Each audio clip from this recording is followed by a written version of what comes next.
En las cimas de las montañas, donde el tiempo parece detenerse y el silencio habla su propio idioma, se cuenta una historia. No es una historia de grandes batallas ni de reinos perdidos, sino una mucho más íntima y, quizás, más peligrosa. Es la historia de cómo las decisiones más pequeñas, las que parecen inofensivas, pueden tejer el destino de un alma y arrastrarla hacia el olvido. En lo alto de una de estas montañas, rodeado de niebla, yacía un anciano monje en su lecho de muerte. Su respiración era apenas un susurro, pero su mirada conservaba una profunda serenidad.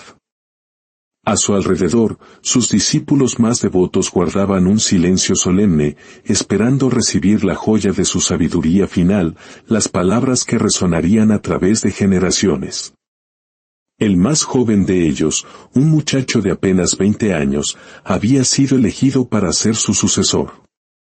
Con el corazón latiendo con una mezcla de honor y temor, se inclinó junto a su maestro. El anciano entreabrió los labios y, con una voz casi inaudible, pronunció su última enseñanza: nunca, bajo ninguna circunstancia, permitas que un gato entre en tu vida. El aire en la habitación se volvió denso, cargado de confusión. Un gato. Ese era el consejo final de un hombre que había dedicado su vida a desentrañar los misterios del universo. Los monjes se miraron unos a otros, perplejos, pero el respeto les impidió preguntar. Solo el joven sucesor permaneció inmóvil, sintiendo un peso inmenso en esas palabras. Sabía que no eran un simple consejo, sino una llave envuelta en un enigma. El maestro cerró los ojos por última vez, una leve sonrisa dibujada en su rostro, como quien ha entregado un tesoro invaluable. Partió en paz. Durante días y noches, el joven discípulo no encontró descanso. La frase "nunca permitas que un gato entre en tu vida" resonaba en su mente como un mantra indescifrable. ¿Era una metáfora? ¿Un recuerdo doloroso? ¿Un símbolo de algo que no podía comprender? ¿Cómo era posible que un animal tan simple contuviera una advertencia tan solemne? No sabía que esas palabras eran una puerta. Y lo que se escondía detrás de ella no solo cambiaría para siempre su percepción del maestro, sino también la comprensión de sí mismo y del verdadero campo de batalla de todo ser humano, su propia mente. Incapaz de soportar más la incertidumbre, una noche se dirigió al rincón más antiguo del monasterio. Allí, casi fundido con las piedras y el musgo, vivía un monje tan anciano que parecía una reliquia del tiempo mismo. Se postró ante él con humildad. «Venerable maestro», susurró, «¿puedo preguntarle sobre el sabio que nos ha dejado?» El anciano lo miró con ojos velados por los años, pero en su profundidad ardía una chispa de lucidez. «¿Quieres saber sobre el gato, verdad?» Un escalofrío recorrió al joven, quien solo pudo asentir en silencio. El viejo monje sonrió, una sonrisa cargada de melancolía y sabiduría, como si hubiera esperado esa pregunta durante décadas. «Ven, siéntate. Hay historias que no están escritas en los sutras ni se cuentan en las ceremonias». Bajo la luz parpadeante de una lámpara de aceite, el anciano comenzó a desenterrar un secreto guardado por el tiempo. «Tu maestro», comenzó con voz lenta y grave, «también fue joven una vez. Más joven que tú ahora. Era disciplinado, brillante, con un compromiso inquebrantable con el camino espiritual. Pero cometió un error. Un error tan pequeño, tan aparentemente insignificante, que nadie lo notó. Y sin embargo, fue ese primer paso, disfrazado de buena intención, el que inició un largo viaje lejos de sí mismo. La historia, que empezaba con un gato, revelaría que el verdadero protagonista nunca fue el animal, sino la mente humana, con su infinita capacidad para justificar, para desviarse y para construir prisiones con barrotes de lógica y compasión. Todo comenzó, continuó el anciano, cuando nuestro monasterio era más austero. El frío se colaba por las grietas y nuestros únicos tesoros eran los granos de arroz que cultivábamos con esfuerzo. Fue entonces cuando las ratas aparecieron. Al principio, un problema menor.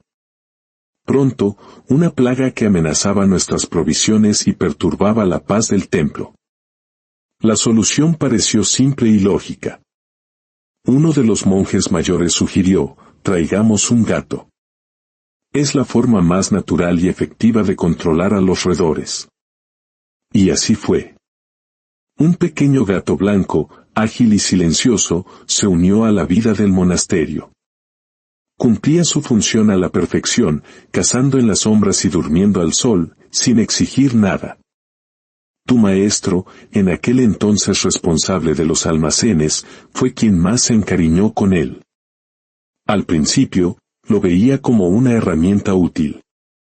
Pero con el tiempo, el afecto, sutil como el humo del incienso, comenzó a llenar los espacios que antes pertenecían al silencio. Empezó a hablarle, a preocuparse si comía bien, a buscarlo con la mirada. El anciano hizo una pausa, mirando fijamente al joven. ¿Lo ves? Ahí empezó todo. La desviación no comienza con un gran cataclismo, sino con un lazo suave, casi invisible. Comienza con el apego. Pero, maestro, interrumpió el joven, ¿qué hay de malo en cuidar de un ser vivo? ¿No es eso compasión?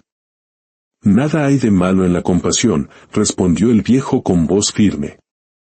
El peligro surge cuando el cuidado se transforma en necesidad y la necesidad en una cadena. La mente no precisa de grandes motivos para construir una jaula. Le basta un solo barrote para empezar. Y esa jaula, sin que nadie lo notara, ya había comenzado a levantarse. Pronto, el joven monje se preocupó por la salud del gato. Le parecía delgado. Decidió que necesitaba leche para estar más fuerte. Pero en el monasterio no había leche. Su lógica fue impecable, bajó al pueblo y compró un poco. Un acto de cuidado. Pero el gasto se volvió diario. Entonces, su mente dio el siguiente paso lógico. Es más práctico tener nuestra propia fuente de leche. Deberíamos tener una vaca. Así, no solo el gato se beneficiará, sino todos los hermanos. La idea fue aceptada. Una vaca fue instalada en un rincón del terreno. Ahora, el tiempo que antes dedicaba a la meditación profunda, se veía interrumpido por las tareas del establo, ordeñar, limpiar, alimentar. Sus hermanos monjes murmuraban. Algunos decían que estaba distraído, otros, que era un ejemplo de servicio. Él no veía el peligro, solo el compromiso. Pero la vaca requería más trabajo del que podía manejar solo. Su mente, de nuevo, encontró la solución más eficiente, buscar ayuda. En el pueblo encontró a una mujer viuda, trabajadora y respetuosa, que aceptó ayudar por unas horas al día a cambio de un poco de comida y leche. Solo para cuidar de la vaca. O eso creía él.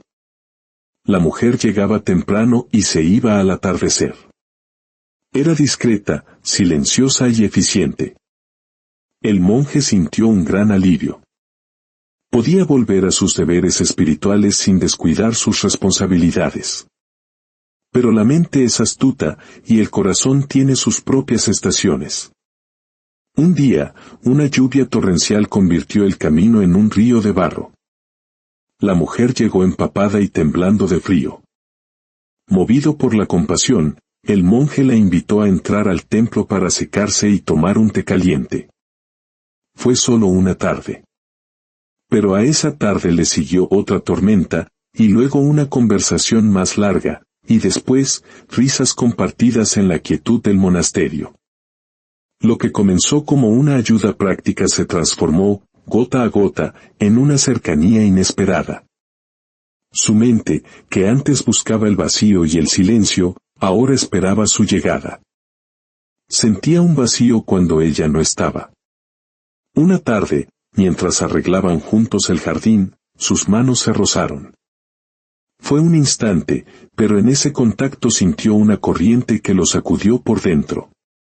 Era una mezcla de ternura, apego y un profundo miedo. Había cruzado un umbral. El camino de regreso ya no era claro.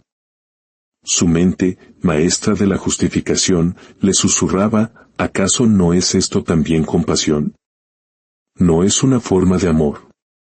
El vínculo se convirtió en intimidad, no de golpe, sino como el atardecer que borra lentamente la luz del día. Lo siguiente fue una vida compartida en una pequeña choza cerca del pueblo. Luego, un hijo. Un hijo nacido no del pecado, sino de la distracción. De una mente que, al no ser vigilada, encontró 1000 razones nobles para abandonar un voto sagrado. El monje ya no era monje. Era esposo, era padre. Y el templo se convirtió en un recuerdo lejano, un eco de otra vida. Los años pasaron. Sus días se llenaron de trabajo mundano, cortar leña, sembrar la tierra, negociar en el mercado. Una mañana, mientras cargaba un pesado fardo de madera, el agotamiento lo detuvo en seco. El sol quemaba su nuca, el sudor le picaba en los ojos, su espalda dolía. Y en medio del silencio del bosque, sintió un abismo abrirse en su pecho. Miró sus manos, callosas y agrietadas. Miró su túnica, manchada de tierra. Cerró los ojos y una imagen lo asaltó con la fuerza de un relámpago, él mismo, años atrás, sentado en perfecta quietud frente a una vela, con la mente clara como un lago en calma y el corazón lleno de un propósito trascendente. ¿Qué había pasado? ¿En qué momento se había perdido? Esa noche, regresó a su choza con el alma sombría.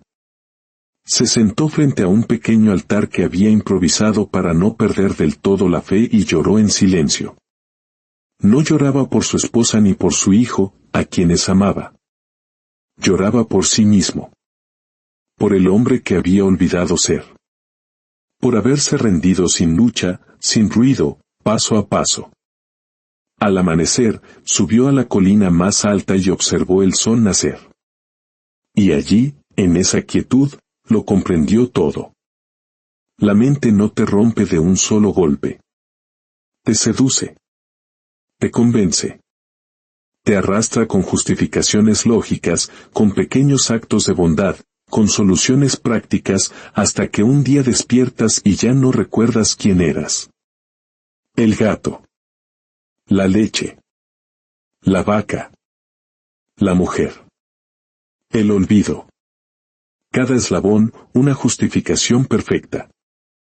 Cada paso, una desviación imperceptible. Regresó al templo. Había envejecido. Su rostro estaba surcado por el sol y el trabajo. Los monjes más jóvenes no lo reconocieron.